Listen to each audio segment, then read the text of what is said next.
I read this great book about New York City during World War II. Well, that was really good. I'll recommend it.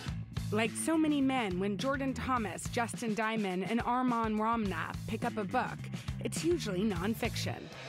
31-year-old Jordan, a former professional baseball player from New Orleans, reads self-help books. 31-year-old Justin, a real estate agent from New York, likes history books. And 30-year-old Armand is our fiction reader, sometimes. He's a lawyer from Ohio who enjoys political books as well as classic novels. I mean, one of the things that I think is so cool about reading is that every person does it for a different reason. The reason why I read now is because I feel like it's a mental workout for me. It's a way for me to build that intelligence so that when I go into my meetings and when I'm doing things from a business standpoint, I'm sharp. I'm ready to go. I think with nonfiction, you can take it at face value, but with fiction, it's a new way of sort of interpreting things. It kind of questions how you think about the world and around you, and I think sometimes that's great, and that's why I like reading fiction, but sometimes at the end of the day, it's easier just to read something that's a little bit more straightforward. So how do you guys decide what to read next? Because you've been trying to read more fiction, is that right? Recently, I just put on my Instagram story, I'm looking for fiction books, and people kept on throwing off different names at me, and it's a thriller, you would love it. And I do some research, and sometimes the 2 sentences doesn't reel me in, doesn't hook me.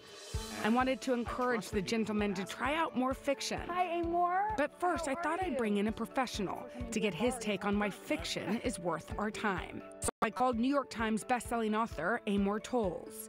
He wrote the wildly popular novels Rules of Civility, A Gentleman in Moscow, and The Lincoln Highway, selling more than 11 million copies.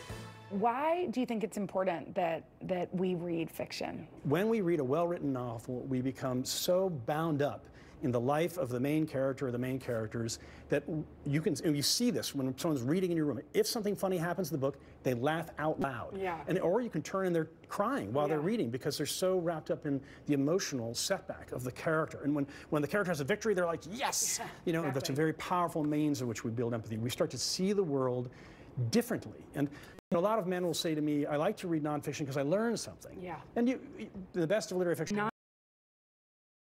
Nana Kwame Adjei-Brenyah. It's dark, but it is propulsive. It really, really makes you think. I feel like it's the type of book you'll be into and then you'll pass on, okay? I love it.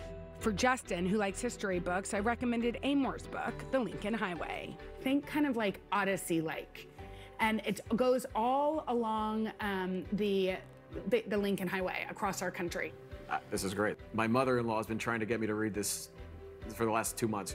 Armand was looking for a mystery, so I recommended All the Colors of the Dark by Chris Whitaker. It's a real thriller. We meet kind of 2 misfits, they're friends, and one of them sees something happening bad in his town and he tries to stop it. I couldn't love this book more, so I recommend it. I feel like we found a good pick for each of you.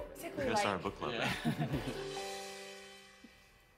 Okay, so after the interview, Jordan, Armand, and Justin, they exchange phone numbers. They're going to keep in touch, and they're going to start their own book club. Y'all, why do men not do book clubs? Don't y'all want to start one together? Let's get us to read first, and then we'll get a book club. So I was thinking, and I actually put in some effort to this person, you in particular, because if I counted how many